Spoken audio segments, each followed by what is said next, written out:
I have a sneaking suspicion the sophisticated, gentle professor in my department is secretly in love with me. To test this theory, I accepted his invitation to a hot spring. I didn't expect to lose my virginity, or for the professor to ghost me right after. All right, fine. So that's how you want to play it. But when I showed up holding my new boyfriend's hand, that two-timing bastard, the same professor who was always so calm and collected, completely lost it. He chained my ankle to his desk and forced me to do the one thing I hate most. Stephen Shaw wrapped an arm around my waist, held my hand down, and whispered in my ear, "Slowly now. There's no rush." The spring semester of my junior year, the department organized a field trip. Apparently, some Cambrian-era fossils were discovered out in the Rockies, and we were going to observe them. The roster posted in the group chat clearly stated that I would be sharing a tent with Professor Stephen Shaw. My heart sank. Who in their right mind would dare share a sleeping bag with a professor who's secretly obsessed with them? It all started back in my sophomore year when I was helping Professor Shaw organize his office and an old photo fell at my feet. The edges were yellowed, and the center was worn white from being touched so often. You could tell its owner looked at it a lot. And the person in the photo was me. An old picture of me holding a basketball, grinning like an idiot, and flashing a peace sign at the camera. Holy crap. This was the photo I sent to David, the guy I'd been dating online. A wave of helplessness washed over me. "Warren. Babe, you have to text me back. My heart's gonna break if you don't. Thinking of you tonight. Wish you were here with me. David, just got out of class. Warren. Babe, all my love is for you and you alone. As soon as I'm old enough, I'll fly out to you abroad and we can get married. Don't worry, I'll make an honest man out of you. David, okay. I'll wait for you. Warren. I have a terminal illness. I think it's best we end things here. I'd spent 3 months chasing him, and after we were together for just 2, I bailed. I never logged into that account again and completely forgot the whole thing ever happened. To think that David was actually Stephen Shaw, the man who stood at the podium in a black casual outfit, holding a thick paleontology textbook, his gentle voice reaching every student's ears, yet when it came to me, he was always cold and dismissive. For the next year, I avoided him like a mouse avoids a cat. I'd bolt the second class ended and play dead if he ever called. I was terrified he'd find a chance to get revenge. But this field trip, there was no escaping it. After we arrived at the site, I saw Professor Shaw inside the tent, setting up the sleeping bags and even thoughtfully dusting off the pillows. Might as well bite the bullet. In fact, I decided I'd be the bullet. I tossed my backpack into the tent, deliberately knocking his onto the ground. I walked in, yawning loudly, flopped onto one of the sleeping pads, and propped my feet up. Then I shoved the other pillow aside. "Yo, Professor Shaw," I said lazily. "Just how I am. Hope you don't mind." He paused, pinching the corner of the unzipped sleeping bag, his brow furrowed. "Take off your shoes," he said, his face cold. I wiggled my ankles and gave a dry laugh. "Nah, I like it this way. More comfortable for sleeping." I could tell just by looking at him, so neat and tidy from head to toe, that he was a total clean freak. Sure enough, his expression darkened. I was ecstatic. Yes, kick me out, I thought. There's no way in hell I'm sleeping in here with you. But then, frowning, he put down the sleeping bag and moved toward me. He grabbed my ankle, pulled off my shoe, tossed my sock aside, then zipped up the other sleeping bag and threw it right over my head. The whole sequence was smooth as silk. Finally, he looked down at me and said in a low voice, "Get some rest." He grabbed a jacket and left without another word. He could tolerate even that without kicking me out. Unbelievable. As I schemed up new ways to make him hate me enough to throw me out, my eyelids grew heavier and heavier. I closed my eyes and was out like a light. In my sleep, I vaguely heard someone sigh next to my ear and whisper, "I really don't know what to do with you." Then I felt a cool touch on my lips. When I woke up again, his black jacket was draped over my sleeping bag, and everything in the tent was neatly organized. I stretched, caught the irresistible smell of barbecue skewers, and bolted outside. There was an empty spot next to my buddy Mike, so I plopped right down. Mike stared at me, dumbfounded. Warren, that's the professor's spot. Huh? I shot straight up. No way was I sitting there. I valued my life. Just as I was about to leave, a large, strong hand pressed down on my shoulder, pushing me back down. It's fine. We can squeeze, came Steven's voice. I swallowed hard and tried to inch closer to Mike. Mike glanced at me. What are you doing? Trying to push me off? He jabbed me in the side with his elbow. As I was about to topple off the rock I was sitting on, Steven's arm wrapped around my waist, steadying me. He barely glanced at me. Freaking out, I grabbed a skewer and just started stuffing my face. His hand was still on my waist. Why hadn't he moved it? My whole body went rigid. I numbly chewed on the skewer and ended up choking. I stuck out my tongue, almost choked to death there. Steven immediately handed me a cup of warm water and took the skewer from my hand, placing it back on the grill. His hand finally left my waist, only to cover mine. Steven's hand enveloped mine, his thumb slowly rubbing against my skin. Panicked, I stopped drinking and tried to pull my hand back, but his grip was too strong. My hand wouldn't budge. I could feel the faint calluses on his palm, making the back of my hand tingle. A jolt of electricity shot straight to my heart. Professor, you... Before I could finish, he let go. He looked at me, the corners of his mouth turning up slightly. Your hands are a little cold, Warren. You should keep them warm. Even though the weather in the Rockies is mild, the mountain wind at night was still a bit chilly. Without giving me a chance to refuse, he draped his own jacket over my shoulders. My body was warmer, but my heart felt like it was freezing over. What was going on? Don't tell me he still had feelings for me. The thought was terrifying. I barely ate any skewers, focusing instead on chugging beer. The alcohol went straight to my head, and everything started to feel fuzzy. Out of the corner of my eye, I saw Steven's hand holding a skewer. It was pale and elegant, with well-defined knuckles. My gaze traveled up past his black turtleneck to his slender neck. His thin lips curved slightly, and his strong nose, which looked even more prominent in the firelight. Staring at him, I suddenly remembered why I'd fallen for him online in the first place. It was his profile picture. That half-hidden face in the shadows looked so melancholic and deep. It drove me wild. On impulse, I leaned close to his ear and whispered, "Professor, you're really handsome." I saw his hand visibly freeze for a second. When he turned his head, I was looking right into his beautiful, almond-shaped eyes. The corner of his mouth twitched into a small smile, but he didn't say anything. But the distance between us kept shrinking. While everyone else was loudly toasting, Steven's hand, hidden by his coat, was slowly lifting the hem of my sweater, his fingers pinching my side as he pulled me into his arms. The cool touch on my waist sobered me up a bit. Oh crap, I'd messed up. I lowered my voice. "Professor, what do you think you're doing? We're in public." He leaned in and whispered 3 words in my ear.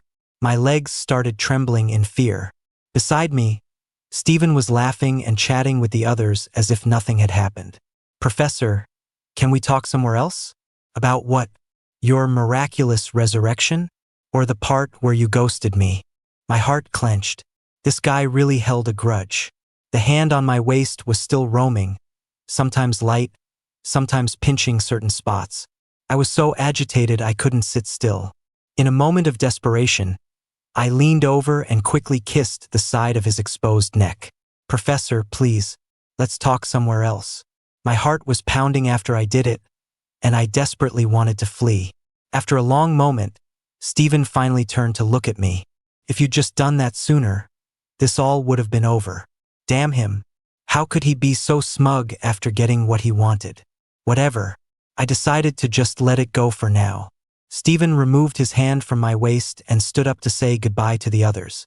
I breathed a sigh of relief, but just as I was getting up, Mike spilled a can of beer all over me. My clothes were soaked and sticky. Felt disgusting. "What the hell, Mike? You got a problem with me or something? Is this payback?" Mike blinked innocently. "I was just trying to hand you a beer, man. I didn't know you were gonna stand up all of a sudden." "Sorry, bro." I was so mad I could feel steam coming out of my ears. Nearby, Steven stood with his arms crossed, casually remarking, I think there are some wild hot springs back there. Warren, why don't you go wash up? As a matter of fact, I was planning on taking a dip myself. Care to join? Looking into his amused eyes, I knew he was dying for me to go. I ran back to the tent to grab my clothes, with Steven directing me from the entrance. Warren, could you please grab my clothes for me too? I angrily stuffed his clothes into my bag. When I turned around, I saw him holding my SpongeBob boxers. What the hell? Are you a pervert? You stole my underwear. It was on the ground. I was just picking it up for you. Is that a crime? I snatched the underwear, shoved it in my bag, and stormed past him. After walking for a while, I realized no one was behind me. I turned around to see Steven walking in the complete opposite direction. Hey, Professor Shaw, wait for me. So annoying. Leaving without a word, I grumbled under my breath. I don't know if he heard me, but he started walking even faster. Soon he was out of sight. By the time I found him, he was already sitting in the hot spring. White steam billowed up from the water. I hesitated by the edge, afraid to go in. Two guys in a hot spring together? How weird was that? Besides, the pool was strangely deep, surrounded by odd rock formations, with just enough space for one person next to Steven. Maybe he noticed I wasn't coming, because he turned and saw me standing there, dazed. Why aren't you coming in? After a brief 2-second stare down, he gave me a disdainful look from head to toe. Warren, drop the act. I'm not interested in you. I breathed a sigh of relief and patted my chest to build up some courage. Well, we were both guys. What was the worst that could happen? I quickly stripped down to my boxers and picked a spot as far away from him as possible, carefully easing myself in along the edge. My foot slipped, and I plunged under the water with a glug glug glug. Oh right, I forgot to mention I can't fucking swim. I flailed around for what felt like an eternity. Just as I was about to pass out from inhaling water, a pair of warm lips pressed against mine, breathing air into my lungs. It was Steven. He was saving my life while simultaneously destroying my sanity. I pushed against his chest, trying to shove him away, but the strong hand on my waist held me tightly against him. When he finally pulled me up, my head was spinning, and my limbs were so weak I could only lie limply in his arms. I squinted at him. Through the mist, I could see his eyes brimming with tenderness. You said I was the one with ulterior motives, I rasped. Looks like you're the one with a hidden agenda. There was no reply for a long time. Confused, I looked up and met his now darkened eyes. A wave of indescribable emotion washed over me. Steven's voice was low and husky. Warren, why did you break up with me? Why did you leave me with such a pathetic excuse? A world without you, I really can't bear it. A sharp pain on my collarbone brought me back to my senses. Our online relationship had just been a thrill for me at the time. I never expected him to take it seriously. My mind was a mess. I had no idea what my feelings for him were now. Guilt? Or just another fleeting thrill? I tried to push him away, but he grabbed my hand and pressed it against his heart. Why did you break up with me? His voice was gentle, but it sent a chill down my spine.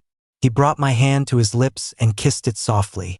You were just playing with me back then, weren't you, Warren? I turned my head away, unable to meet his gaze.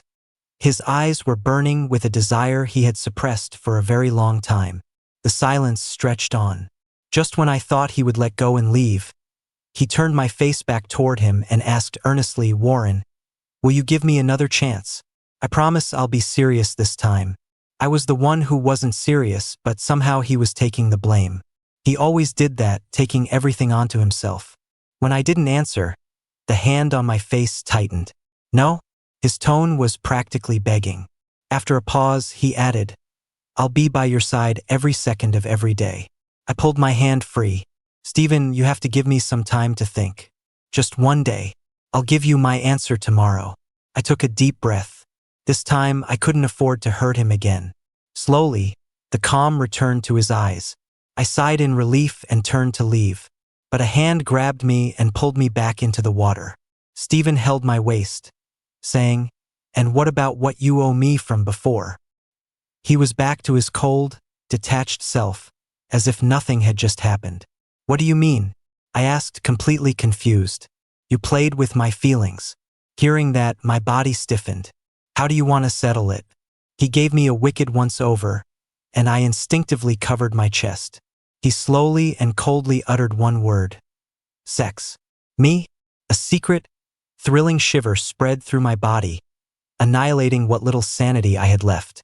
In a daze, all I remember is leaning against the edge of the hot spring, repeating the words "I'm sorry" over and over. As I drifted between sleep and consciousness, Stephen carried me back to the tent on his back. By the moonlight, I traced the lines of his face with my eyes. So handsome, and so dangerously charming. When I woke up the next day, I was wearing the sweater he'd worn last night. The sleeping bag still held his familiar, pine-like scent. But the space next to me was empty. Everything belonging to Stephen in the tent was gone.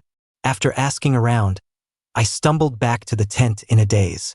Did I not only lose my virginity but also get ghosted? I crawled into the sleeping bag, inhaling that crisp, pine scent that belonged to him. The reason I'd fallen for him over the internet all those years ago wasn't just his edgy profile picture that appealed to my dramatic teenage self. It was the sense of security he gave me through his words and actions. That youthful crush had scared me into running away. Now, years later, that familiar feeling was rushing back. I immediately requested leave from my supervising professor, went home for the night, and dug out my old diary to find my account info from back then. When I logged on, the page took forever to load. At the very top were 999 plus messages from David. I scrolled all the way up to where I'd broken up with him. David, Warren, don't say that. Life and death aren't things to joke about. Warren, please answer me. Warren, I'm sorry. I promise I'll always reply instantly from now on. Okay? Just don't ignore me. Warren, I don't believe you're dead. You're just looking for an excuse to break up with me, right? Warren, it's so cold in Berlin this winter. I feel like I'm going to die without you. Warren, I came to your city. Can we please meet? Attached was a photo of the airport near my hometown. After that, Stephen kept sending me messages, sharing his daily life. From a glass of milk in the morning to a good night every evening. He did this for 4 years. He stopped on June 24, 2019, the day my college entrance exam scores were released. I placed third in my city. The last message was from that day. David, I found you, Warren. By the time I finished reading, my pillow was soaked with tears. He had been looking for me for so long. He had been loving me all this time. I thought back to my sophomore year when Stephen, now a paleontology PhD, joined our university as a professor in my department. I was late for his first class. I snuck in through the back door, and the second my butt touched the chair, his gaze shot across the room and locked onto me. It made my skin crawl. It wasn't until someone in the front whispered, "Professor," that he slowly looked away. Only now did I understand what that look meant. It was the thrill of finding the love of his life after a long separation. After class, I was in the elevator complaining to my roommate. The new professor is so mean. I was 2 minutes late, and he glared at me for the whole class. He's so annoying. He'll never get a wife. Probably can't even get a guy to look at him. My roommate tapped my shoulder, trying to shut me up, but I was still going. Warren, do you hate me that much? A rough voice said in my ear. I turned around and saw it was Stephen. I was so scared I started apologizing profusely, but he just brushed past me and walked out, leaving a lonely, desolate figure behind. I thought that from then on our interactions would be limited to the classroom. But then my 2 exes cornered me, trying to force me to lend them money. Stephen stepped in and took a knife for me. The moment I saw blood, I panicked, but Stephen calmly pressed on the wound and dialed 91 afterward. I asked him, "Professor, why'd you try to be a hero? It's just money. I would have given it to them. It wasn't worth getting stabbed over." He just stared at me and said, "Warren, are you worried about me?" I tried texting him, but all I got was silence. I didn't see Stephen on campus for a whole month. I realized I knew pathetically little about him. I didn't even know where he'd gone. My roommate Mike slapped me on the shoulder. "What's up, man? You look like a lost puppy. Did you get your heart broken?" I sighed. "Pretty much. I was going crazy thinking about him. I never even got the chance to tell him I want to be with you, and he just vanished. My phone buzzed. I snatched it up, terrified of missing a message. Unfortunately, it was just my childhood friend, Jake, telling me to come downstairs. He had something for me. Seeing how anxious I was, Mike added, definitely heartbroken. Downstairs, my 6'3" friend Jake was hauling a sack of small apples. The moment he saw me, he rushed over, completely blocking my view. He was chattering away about something, but I only heard one familiar voice. It was Steven's. I peeked around Jake and saw Steven's hand on another guy's waist, letting the guy lean on his shoulder. They were acting incredibly close. Even I thought they looked sweet together. Worse, when Steven saw me, his eyes only lingered on me for a second before looking away. Oh, okay, so that's how it is. Sleep with me and then ghost me.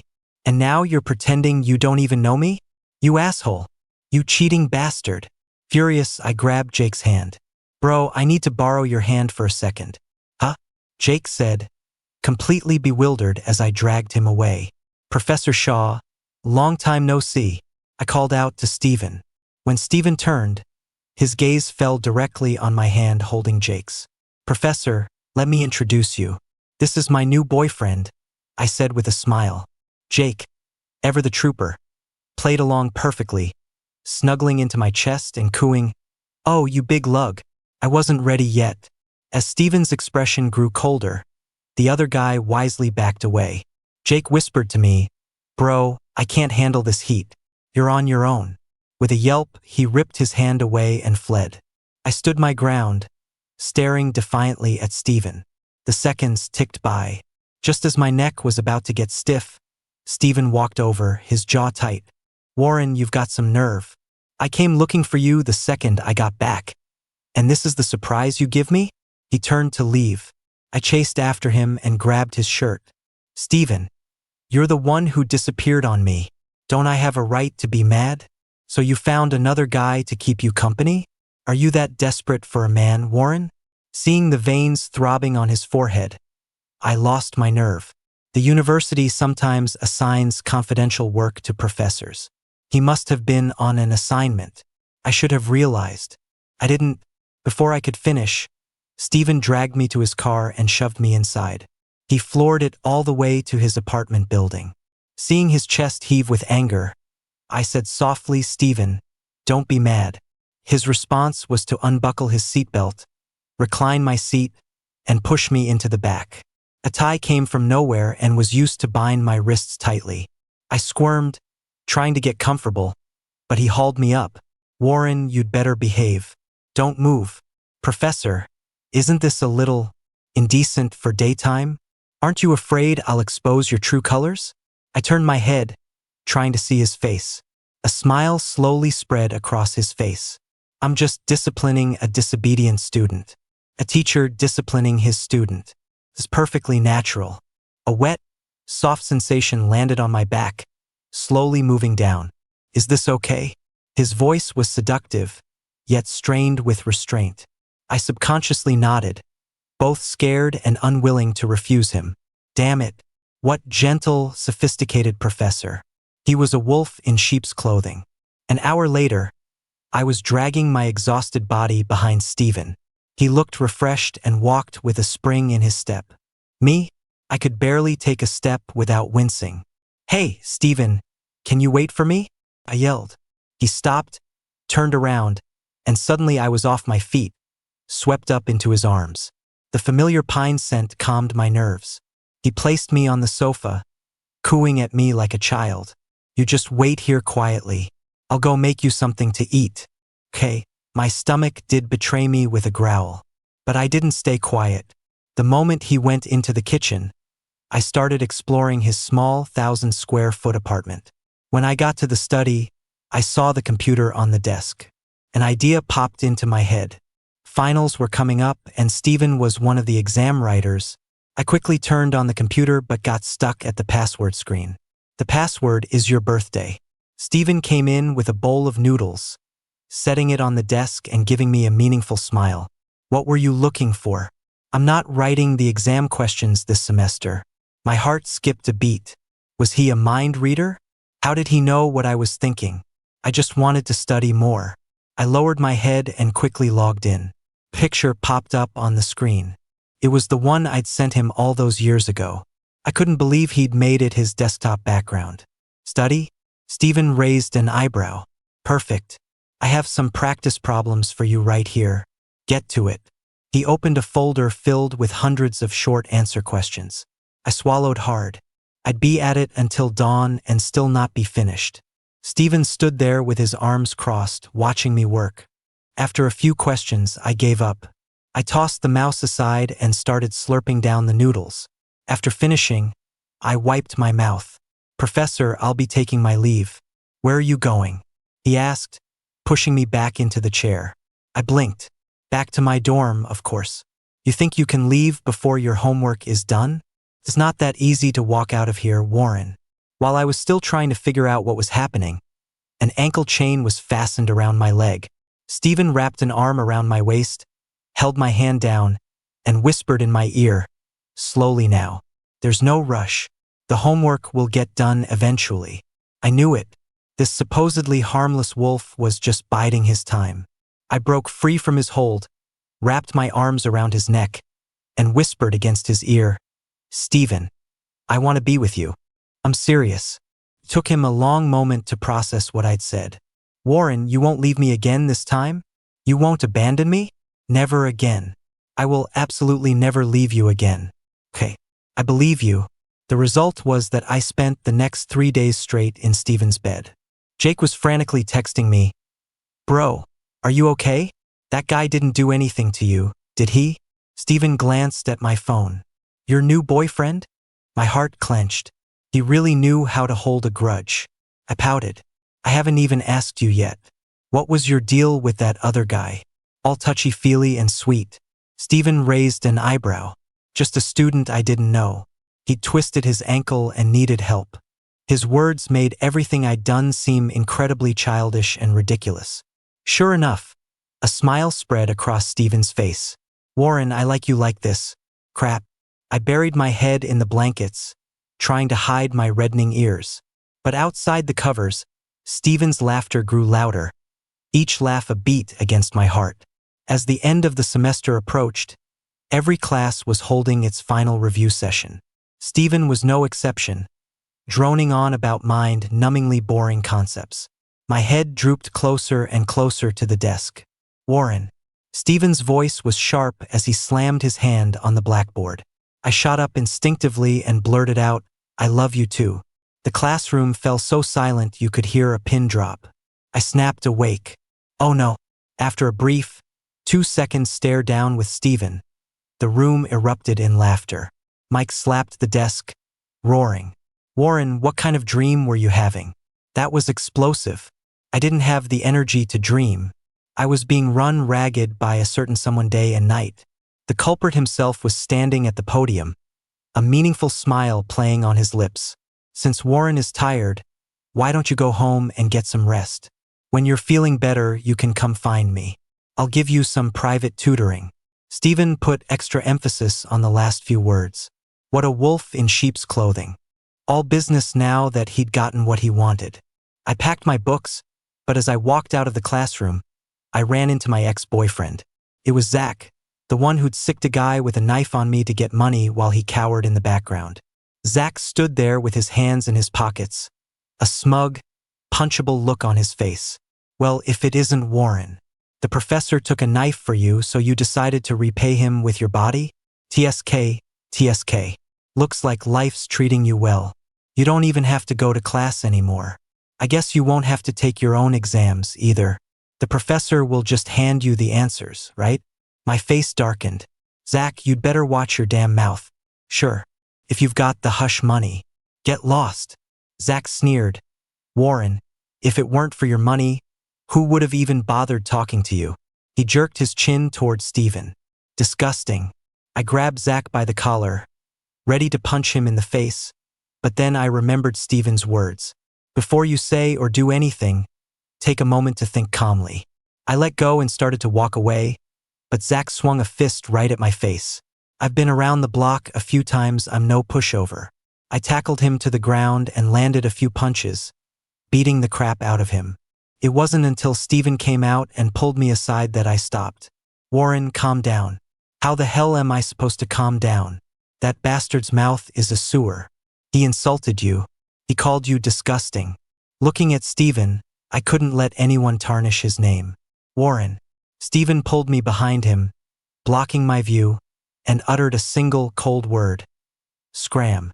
His voice was so chilling that even Mike, standing nearby, started to tremble.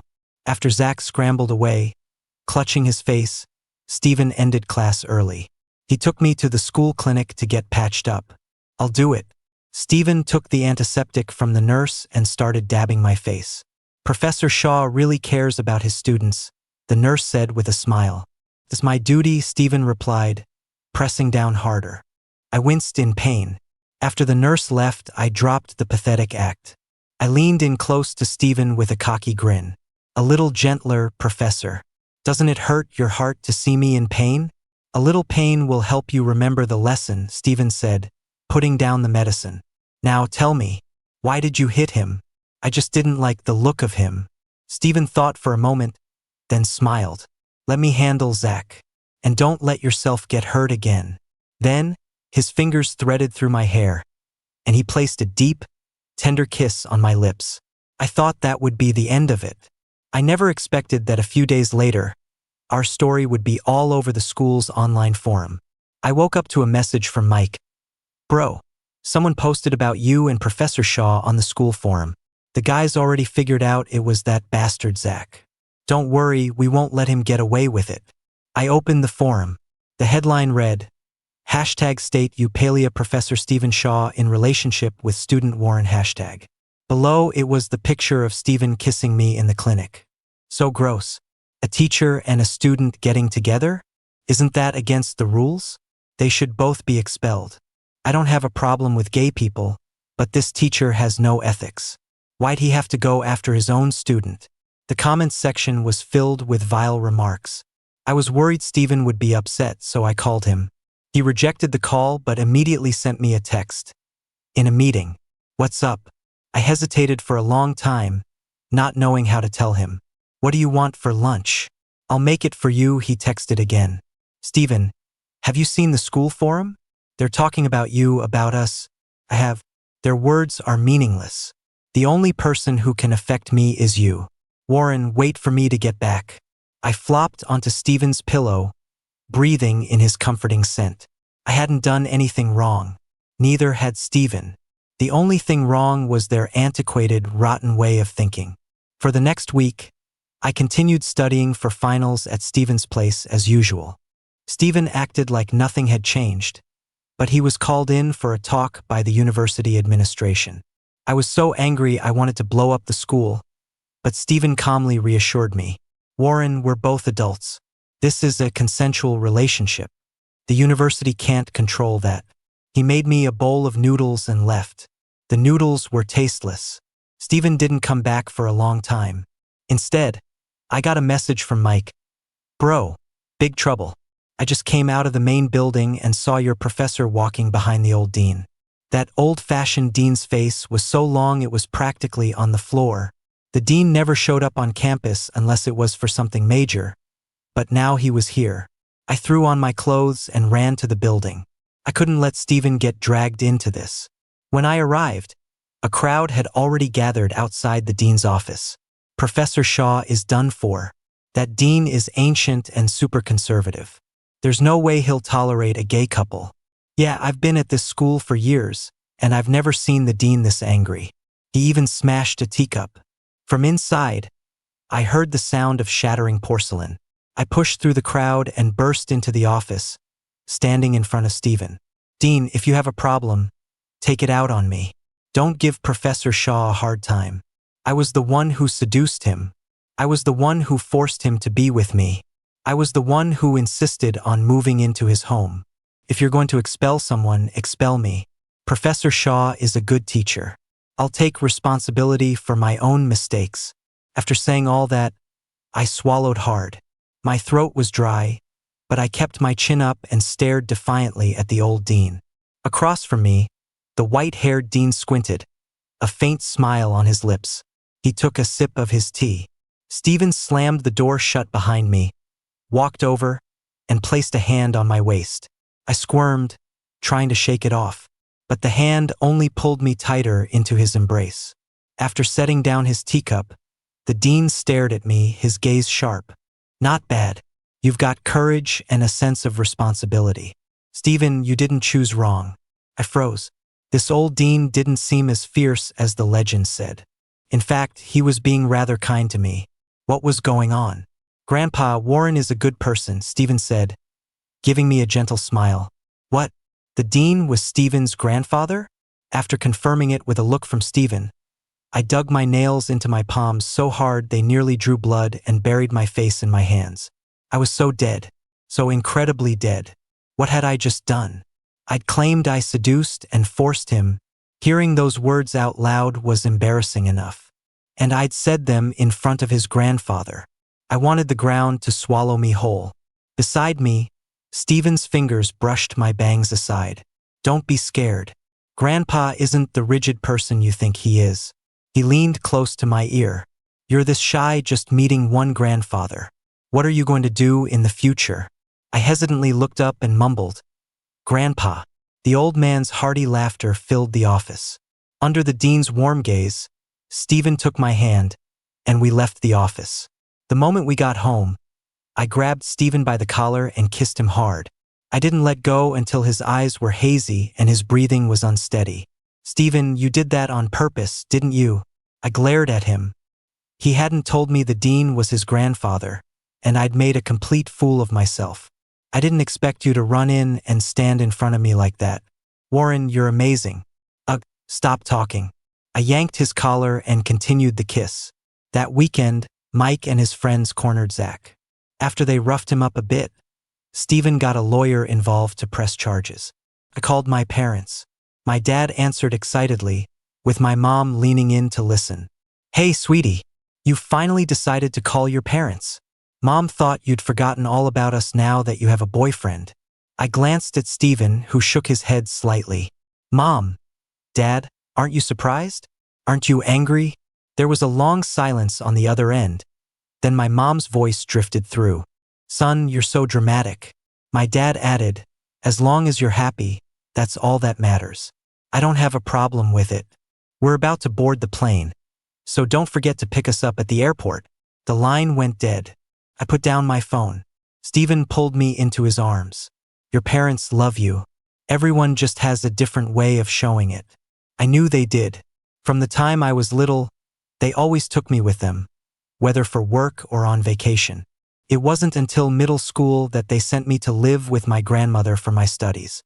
In my first year of high school, I was falling behind because my foundation was weak, so I just gave up. That's when I met Stephen. On the day my parents arrived, I had a final exam, so I couldn't go. Stephen went in my place. I don't know what he and my parents talked about, but judging by the smiles on their faces, he had definitely won them over. During the summer break, I went home with Stephen. His parents were wonderful and treated me with great warmth. But when Stephen wasn't looking, his father patted my shoulder. Stephen is a sensitive kid, but he's not good with words. If he ever does something wrong, just point it out to him. He'll change. His mother wiped a tear from her eye. "Thank you, dear." It wasn't until much later that I understood what they meant. After graduation, Stephen and I went to Greenland during the snowy season to see the northern lights. Under the starry sky, I made a wish to be with Stephen for all of eternity.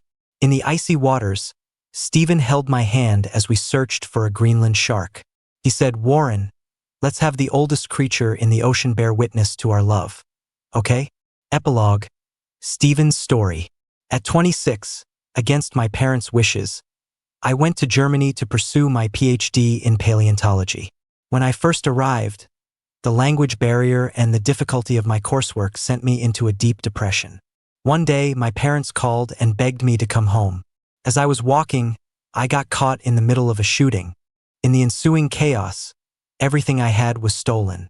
Back in my rented room, I stared at the bed piled high with books and the coursework waiting for me. Next door, a group of guys were having a party, the blasting music deafening. One of them walked in with a bottle of booze and asked if I wanted to join. I knew they were only after the money in my pocket, but what did it matter? I started using alcohol to numb the days. I stopped going to class and ignored my family's calls. I thought I had found the true meaning of life. Until one day I received a friend request. The profile picture was of a very dramatic-looking teenager. The moment I accepted, he started complaining about how hard high school was. I didn't reply, but he kept sending messages every day, relentlessly cheerful. Hey man, do you know how hard math is?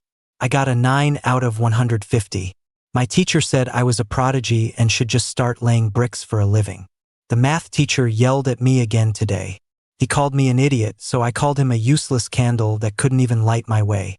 Dude, I saw a bunch of letters in a post on your profile and only understood the word biology. Are you studying biology?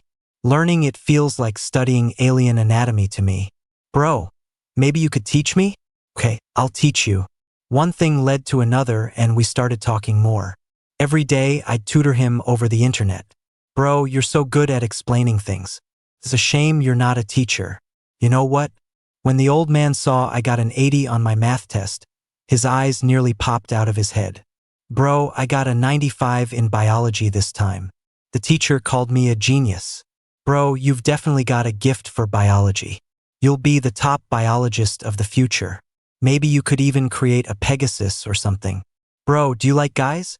Maybe we could have a tragically beautiful love story? At that time, I was at the lowest point in my life. The university was about to expel me, and my family was pressuring me to go home. Only Warren, like a little sun, slowly reignited the light in my life that had been extinguished. It was Warren who pulled me out of the abyss, and then he disappeared. But it didn't matter. I would find him, and I would make him fall in love with me all over again. In our old age, I look at the ring on Warren's ring finger. It's grown a little loose, but our love was long ago etched into our very bones, eternal and undying.